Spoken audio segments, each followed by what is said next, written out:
안녕하세요. 산부인과 전문의 오상윤입니다. 지난 시간에는 자궁근종이 커질 때, 그러니까 혹이 점점점 커지면서 생기는 증상을 설명했다면, 오늘은 근종이 이렇게 조금해도 작아도 심각한 증상을 일으키는 경우를 설명하는 시간을 가져보겠습니다.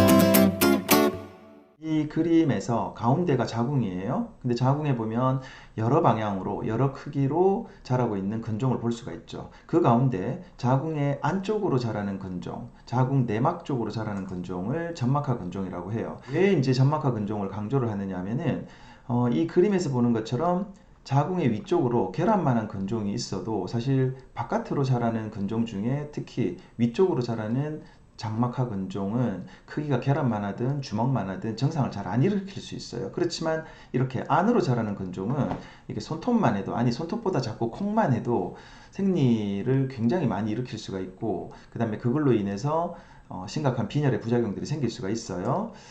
이 그림의 모식도처럼 점막하 근종은 여러 형태로 자랄 수가 있어요. 이렇게 조그만 게 안으로 아예 처음부터 안으로 자랐다든지, 아니면은 줄기를 만들면서 안으로 자랐다든지, 처음에는 병내 근종이었는데 점점 자라서 바깥으로도 자라고 안으로도 자라면서 자궁 내막을 침범하는, 그래서 점막하 근종의 증상을 나타내는 이런 형태들도 있거든요. 그러니까 다양한 형태로 나타나는데, 물론 점막하 근종도 크기가 크면 클수록, 안으로 침범해 들어오는 크기가 커질수록 증상은 심각하게 일으켜요. 이 사진은 자궁에 내시경을 넣어서 점막하 근종을 확인하는 사진인데요. 원래 자궁 내막은 혈관이 많은 조직이에요. 이렇게 혈관이 많고, 그 다음에 근종이 이렇게 툭 튀어나온 걸 사진으로 볼 수 있잖아요. 근데 이 표면을 보면 더 큰 혈관들과 더 많은 혈관들이 있는 것을 볼 수가 있어요. 그래서 근종이 있는 부분에서 생리가 터지면 굉장히 이쪽에서 혈관들이 굵기 때문에 월경 과다가 많이 일어나겠죠.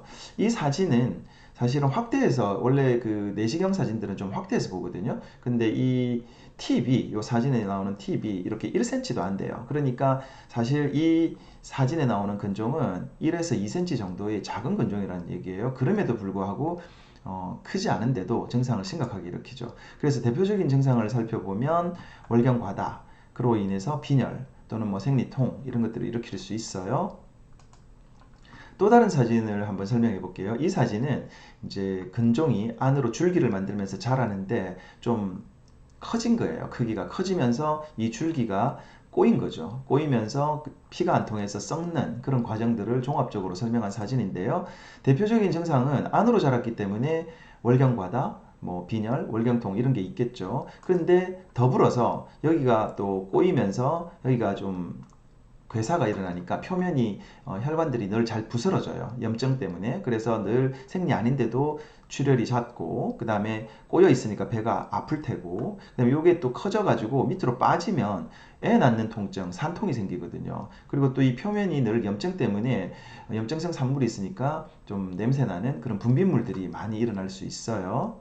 점막하 근종은 작아도 생리양을 많이 일으키고, 그로 인해서 빈혈을 일으킨다고 했죠. 사실 빈혈도 종류가 많아요. 뭐 철결핍성 빈혈도 있고, 또 감염이 되면은 적혈구가 파괴돼서 생기는 용혈성 빈혈이 있고, 신장이 안 좋으면 뭐 에리스로포이에틴 같은 조혈 호르몬 같은 게 생성이 안 돼서 골수에서 적혈구를 못 만드는 그런 빈혈도 있고, 또 뭐 채식주의, 완벽한 채식주의자들은 비타민 B12가 부족해서 생기는 빈혈도 있을 거고, 여러 가지 빈혈의 종류가 있는데, 그 가운데 생리를 많이 일으키는 여성들이 빠지는 빈혈은 철결핍성 빈혈이에요. 즉 여성들이 생리를 할 때마다 피와 함께 그 철분을 잃어버리게 돼요. 근데 그 철분을 잃어버리면서 보충을 안 해주면 계속 철분이 손실이 일어나겠죠. 그래서 철이 몸에서 결핍이 돼가지고 빈혈을 일으킨다. 그럼 이제 그런 증상들이 어떤 증상들이 있느냐 하고 이제 그 인터넷에서 그림으로 설명한 걸 보면, 일단 빈혈에 빠졌으니까 피로하겠죠.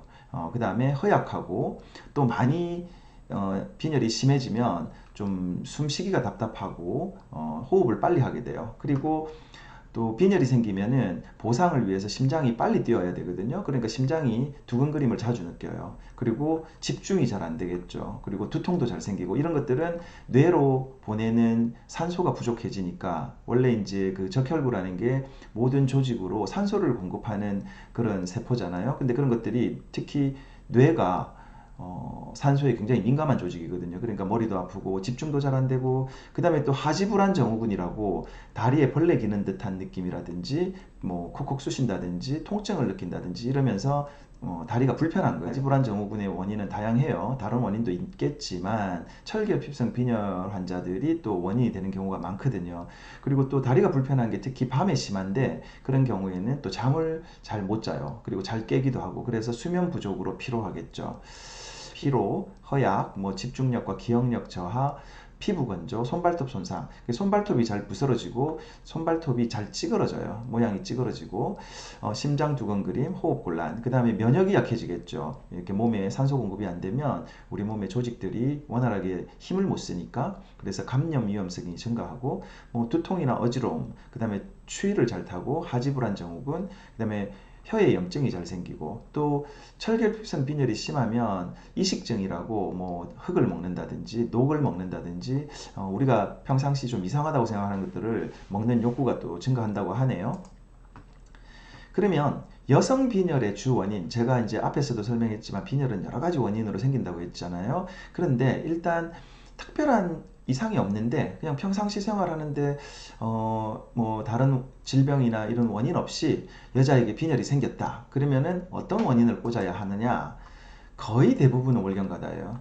그러므로 빈혈이 확인되면 여성에서는 무조건 산부인과 진료가 우선이라는 거죠. 물론 남성 같은 경우는 산부인과 올 필요가 없는 거죠. 그런데 여성의 빈혈 하면은 거의 대부분은 생리양이 많은 거예요. 사실 생리양을 다른 사람하고 비교할 수가 없거든요. 여러분들은 뭐 친구 여러 명 모아놓고 생리 패드 무게 재고 그러지 않잖아요. 너가 나보다 무게가 많이 나가네?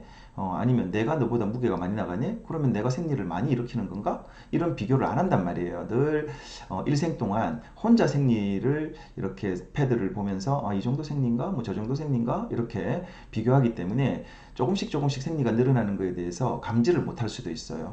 그렇지만 우리가 이제 건강검진이라든지 아니면은 두통이나 어지러움이 좀 심하다든지 이럴 때는 내과나 이런 데 가서 검진을 해볼 수가 있잖아요. 빈혈 검사 같은 거. 그런데 만약에 여성에게서 빈혈이 탁 진단이 됐다. 그러면 우선 생리를 의심해야 된다는 거예요. 대부분 또 내과에서는 뭐 장출혈을 의심해서 내시경을 해보자고 해서 위내시경, 대장내시경, 심지어는 뭐 소장내시경까지도 한다고 하는데, 여성에 있어서는 장출혈 원인은 거의 뭐 미미하고, 사실 젊은 여성에서 장출혈 원인은 특별히 그렇게 흔한 일이 아니거든요. 거의 대부분 압도적으로 그냥 월경과다라고 보시면 돼요. 그리고 그 빈혈을 장기적으로 이렇게 방치를 했을 때 어떤 합병증이 생기는가 하고 이렇게 설명을 해보자면, 한 논문의 제목을 보면 철결핍성 빈혈은 심장 기능에 영향을 주고 결국은 심부전에 빠지게 한다. 심부전은 심장이 이렇게 이제 짜는 게 잘 안 된다, 이런 거거든요. 빈혈이라는 것은 우리 몸에 적혈구가 없는 상태잖아요. 근데 이 우리 몸의 적혈구 세포는 우리 몸 조직 곳곳에 산소를 공급하는 거예요. 머리에도, 다리에도, 뭐 간에도, 콩팥에도 다 산소를 공급하는 배송차 역할을 하거든요. 그런데 그 배송차가 부족한 거예요. 그러면은 배송차가 부족해서 우리 몸 곳곳에 산소가 부족하면 난리가 나겠죠. 그러니까 이 심장은 더 빨리 뛰는 거예요. 그래서 배송차의 배송 시간을 더 빨리 운영을 하는 거예요. 그래서 우리 몸의 곳곳의 조직이 산소 부족을 느끼지 않도록 그렇게 하는데, 문제는 그러면 이 심장이 시간이 지날수록 일을 많이 했으니까 혹사를 당하는 거죠. 그래서 나중에 심장 기능이 노화와 함께 점점점 빨리 떨어지게 되는, 그게 심부전이잖아요. 근데 이 심부전이 되면 나이 들어서 심부전 환자들이 심장약을 먹고 있고 이런 노인들을 보면 숨을 좀 가쁘게 쉬어요. 이렇게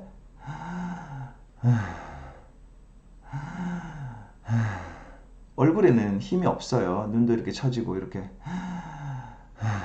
또 더 심하면 뭐 코에 산소를 이렇게 산소를 차고 그렇게 생활을 하겠죠. 어쨌든 심장 기능이 이렇게 악화되는 것을 연관시킬 수가 있어요. 또 다른 논문을 보면 이렇게 이제 빈혈이 치매에 연관성이 높더라. 즉 머리, 뇌는 산소에 굉장히 민감한 조직이에요. 그런데 빈혈이라는 것은 이 머리로 산소를 공급하는 능력이 떨어지는 거잖아요. 그런데 장시간 뇌가 산소 공급을 받지 못한다면 나이가 들면서 노화와 함께 뇌의 기능이 빠르게 위축되겠죠. 그래서 치매에 발생 시기나 또는 치매의 정도가 더 심하더라, 이런 논문들은 굉장히 많아요.